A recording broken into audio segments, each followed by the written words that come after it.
Uber has won its legal battle to continue to operate in London. A judge has ruled that the taxi service is fit and proper to hold an operating licence in the capital despite historical failings. Well, let's go to Sky's Ivor Bennett, who's in Ealing in West London. And Ivor, just remind us what these historical failings concerns were and what Uber has done to assuage them. Yeah, so the failings all centred around a vulnerability in the app whereby unauthorised drivers could essentially pose as legitimate drivers by uploading their photos to legitimate drivers' accounts and thereby circumvent all medical, insurance and criminal record checks and fraudulently pick up passengers. The court heard during a four-day hearing earlier this month that this led to nearly 15,000 unauthorised trips, and that's the reason why Transport for London, the regulator in the capital, said that they denied the company a licence back in November 2019, and this was the appeal for that.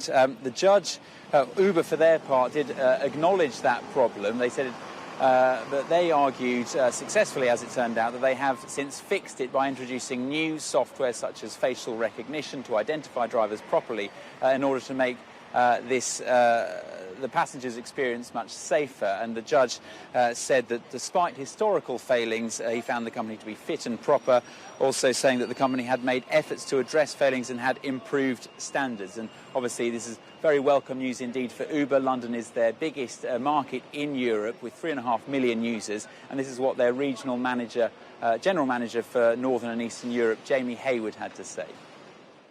There's nothing more important to us than safety. And I think, the magistrates spoke about many of the improvements we've made in the areas of safety that are unique to Uber, such as hybrid real-time ID, which means that drivers now, when they go on the app, will take a selfie of themselves to verify who they are. And also mask recognition, where we're using technology to make sure that our current policy of no mask, no ride is fully enforced for every trip, for every driver.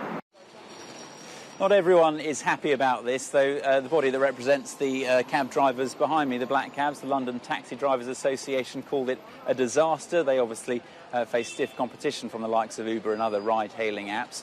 Their new 18-month licence, though, does come with strings attached.